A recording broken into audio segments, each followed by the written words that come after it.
اعوذ باللہ من الشیطان الرجیم، بسم اللہ الرحمن الرحیم۔ تمام صحافی بھائیوں کا، دوستوں کا، تشریف آوری کا بہت شکریہ۔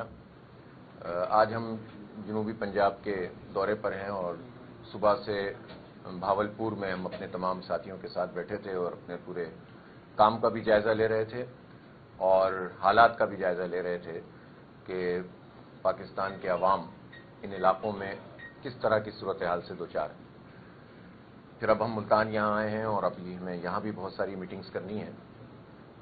جماعت اسلامی اس وقت گراس روٹ لیول پر رابطہ کر رہی ہے لوگوں سے، اور جو لوگوں کے دکھ ہیں، پریشانیاں ہیں، درد ہیں، لوگوں کو حقوق نہیں مل رہے ہیں، کسان پریشان ہیں، مزدور پریشان ہیں، خواتین کے لیے دعووں کے علاوہ اور کچھ بھی نہیں ہے، نوجوانوں کے لیے تعلیم کے راستے بہت محدود کر دیے گئے ہیں، غریب لوگ اور مڈل کلاس لوگ رل گئے ہیں کہ وہ کیسے اپنے بچوں کو تعلیم دلا سکیں، اور اگر وہ ابتدائی تعلیم انہیں مل بھی جائے تو اعلیٰ تعلیم کے دروازے تو آہستہ آہستہ بند ہوتے چلے جا رہے ہیں۔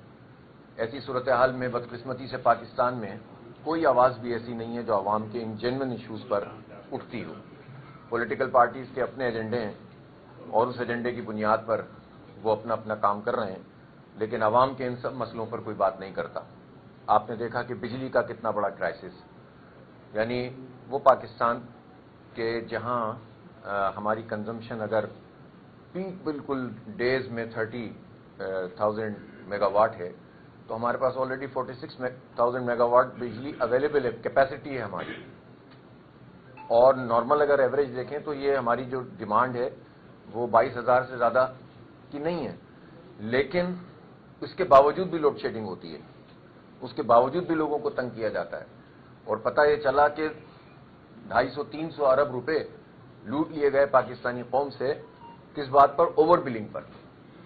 اور یہ آپ سوچیں تو صحیح کتنا بڑا ڈاکہ ہے کہ آپ ناجائز طریقے سے آپ عوام کو لوٹنے کے لیے، اپنا ڈیفیسٹ پورا کرنے کے لیے، اپنی شاخرچیاں حکومت پوری کرنے کے لیے ڈاکہ ڈالیں اور عوام سے جھوٹ بول کر، دھوکہ دے کر، اوور بلنگ کر کے جو ہے وہ پیسے وصول کر لیں۔ اور یہ بات سامنے آ گئی ہے جو اکاؤنٹنٹ جنرل اس کی رپورٹ میں، لیکن کوئی پوچھنے والا نہیں ہے۔ تو بجلی کا کرائسس یہ ہے کہ جو بجلی کی کیپیسٹی ہے، اس کیپیسٹی کے پیسے پاکستانی قوم پوری دے رہی ہے آئی پی پیز کو، لیکن بجلی اس کو پوری نہیں مل رہی ہے، اور اسی کے ساتھ ساتھ مہنگی بجلی ہے، ٹیرف میں کمی نہیں کی جا رہی ہے۔ جو حکومت نے اعلان کیا پہلے 2 مہینے اعلان کے، جو انہوں نے کہا تھا اپریل مئی، اس میں تو انہوں نے 7.41 روپے کم بھی نہیں کیے تھے، 50% کمی کی تھی اس میں سے، اور اگلے 2 مہینے میں اگر کمی بھی کی ہے تو ٹیرف میں بنیادی کمی نہیں کی جا رہی، جبکہ خود حکومت کہہ رہی ہے کہ ہم نے 500 ارب روپے بچا لیے اور 1300 ارب روپے بچ جائیں گے اور یہ ہو جائے گا اور وہ ہو جائے گا، تو پھر یہ عوام کے اوپر ٹرانسفر کیوں نہیں ہو رہے؟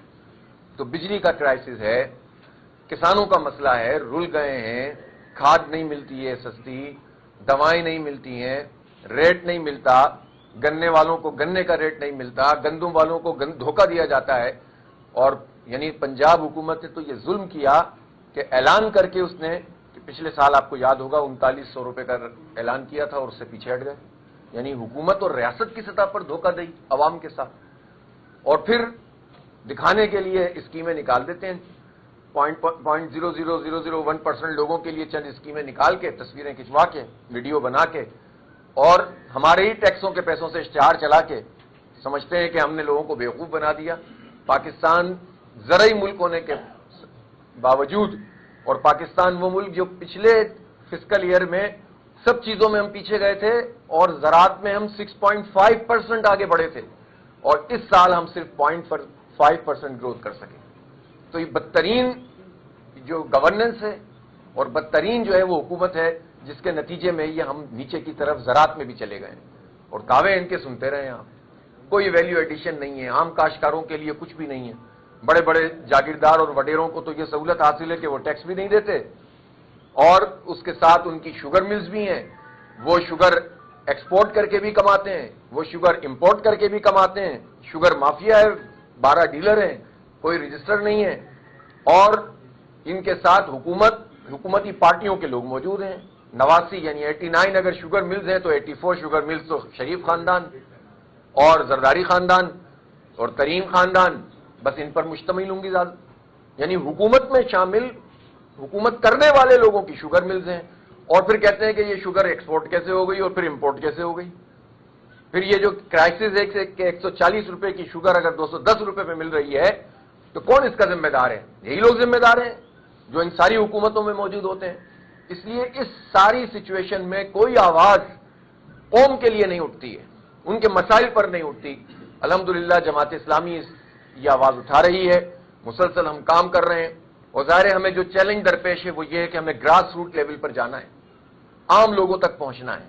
ہم اپنی ٹیم سے بھی یہی بات کر رہے ہیں بار بار، اور اللہ کا شکر ہے کہ پہلے ممبرشپ اور اب عوامی کمیٹیاں جماعت اسلامی کی بن رہی ہیں، اور اس وقت ملک میں تقریباً 8 سے 10 ہزار کمیٹیاں بن چکی ہیں. ہم ان کو انشاءاللہ 30,000 40,000 تک لے کر جائیں گے. ہم دیہات گاؤں بستی انشاءاللہ پہنچیں گے، اور اس کے نتیجے میں گراس روٹ لیول پر جب عوام کی طاقت سے ہم آگے بڑھیں گے تو انشاءاللہ پھر یہ عوام کے مسئلے کوئی ان کو مزید سپریس نہیں کر سکے گا.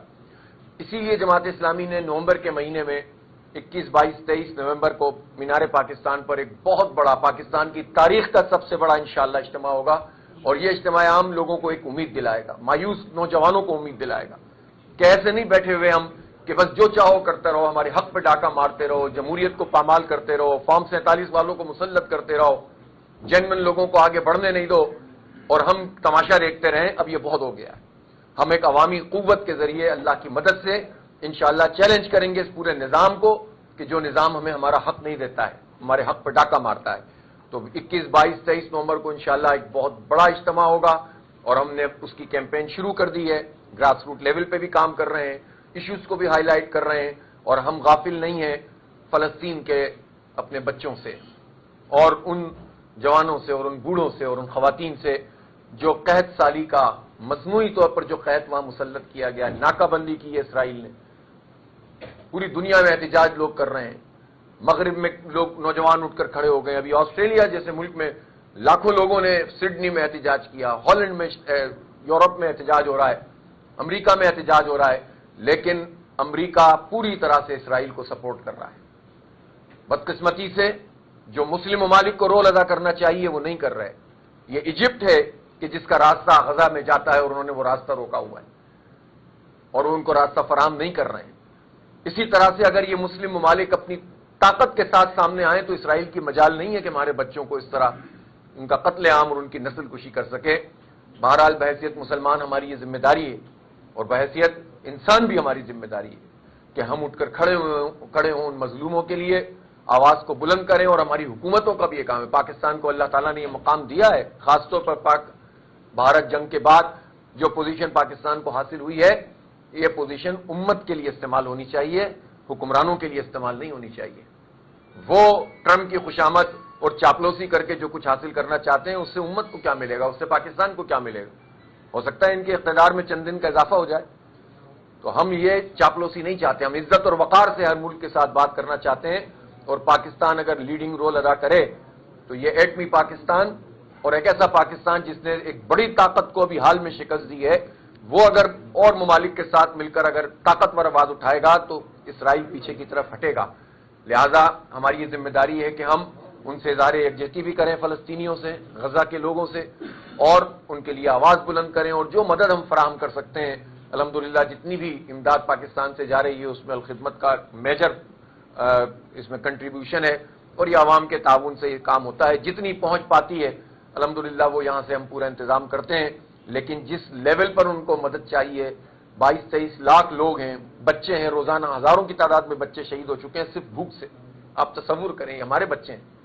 کبھی اپنے بچوں کے بارے میں سوچیں کہ ان کے ساتھ یہ صورتحال ہو. لیکن کیسا حکمران طبقہ ہے کہ جو ان کے لیے سوچتا نہیں ہے، اور سوچتا ہے تو پھر اس کے لیے کوئی عملی قدم نہیں اٹھاتا ہے. تو ہم ان سے بھی غافل نہیں ہیں، ہم اپنے کشمیر کے لوگوں سے بھی غافل نہیں ہیں، اور اپنے پاکستان کے عوام کی جو مشکلات اور پریشانیاں ہیں ان سب میں ہم یہ چاہتے ہیں کہ ہم عوام کے ساتھ کھڑے ہوں اور بالآخر پاکستان اس مقام پہ پہنچے. کب تک ہم اس طرح کی زندگی گزارتے رہیں گے؟ کب تک ہمارے لوگ، ہمارے بچے تعلیم سے محروم ہوتے رہیں گے؟ 2.62 کروڑ بچے اس وقت آؤٹ آف اسکول ہیں، کوئی مینجمنٹ نہیں ہے، اسکول بیچے جا رہے ہیں. ابھی پنجاب حکومت اشتہار ایک طرف چھوڑ دیجئے، آپ 17,000 اسکول بیچ دیے، 25,000 اسکول بیچ دیں گے. کیا طریقہ ہے یہ؟ کیوں نہیں اپنی ذمہ داری ادا کرتے؟ یہ ریاست کی ذمہ داری ہے کہ ہمارے بچوں کو کوالٹی ایجوکیشن ملے اور فری ایجوکیشن ملے. یہ آئین میں لکھا ہوا ہے. یہ کیسے ہو سکتا ہے کہ آپ اس کو بھی پرائیویٹ کر دیں؟ پرائیویٹ سیکٹر تو کر ہی رہا ہے کنٹریبیوشن اس کا جو ہو سکتا ہے، وہ تو ظاہر ہے وہ فری نہیں پڑھا سکتا. تو یہ تو ریاست کی ذمہ داری ہے. تو یہ کب تک ایسا ہوتا رہے گا؟ کب تک مزدوروں کے اور کسانوں کے بچے اس طرح سے رلتے رہیں گے؟ 8 کروڑ مزدور ہیں. مزدور کی ڈیفینیشن میں پاکستان میں جو آتے ہیں، ان میں سے 10% بھی نہیں ہے کہ جو ریکگنائز ہوتے ہوں پاکستان میں کہ ان کو مزدوری کا حق حاصل. 5% بھی نہیں ہوں گے. ٹھیکیداری نظام کے تحت کام چلتا ہے. کھیت مزدور کے طور پر لوگ لگے رہتے ہیں زندگی بھر اور مقروض ہی ہوتے چلے جاتے ہیں. تو یہ کب تک یہ گلا سڑا نظام چلے گا؟ کب تک عدالتوں کا یہ گلا سڑا نظام چلے گا جو انصاف فراہم نہیں کرتا؟ بدلنا پڑے گا اسے. لیکن یہ ایسے نہیں بدلے گا.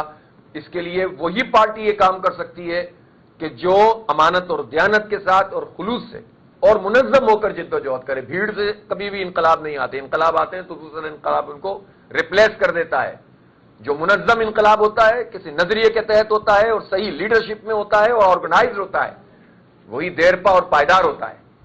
اس لیے ہم وہ انقلاب لانا چاہتے ہیں جو منظم کرے قوم کو اور نوجوانوں کو صحیح ڈائریکشن میں لے کر جائے. کسی کی ذات کے لیے نہ ہو، کسی لیڈر کے لیے نہ ہو، کسی خاندان کے لیے نہ ہو، بلکہ کاز کے لیے ہو، ملک کے لیے ہو، دین کے لیے ہو اور انسانیت کے لیے ہو. بہت بہت شکریہ. جی کوئی دوست سوال پوچھنا چاہیں؟ ڈاکٹر صاحب یہ بتائیں کہ یہ بات تو درست ہے کہ آپ نے جن مسائل کی نشاندہی کی آج عوام سے سوچا ہے، لیکن عوام کی جس مایوسی کا ذکر کر رہے ہیں، جس پاکستان کے نوجوان جو ہے مایوسی کا شکار ہے، وہ 2 طریقے کی مایوسی ہے اس کے پاس. ایک تو اس سے ریاست سے مایوس ہے، دوسرا وہ جو موجودہ حکمران ہے اس سے مایوس ہے. وہ اس سے سسٹم پہ اس کا اعتماد ختم ہوتا ہے. آپ ایک بہت بڑی قوت بن کر آپ جیت جاتے ہیں، لیکن جو قوتیں نظام کو بدل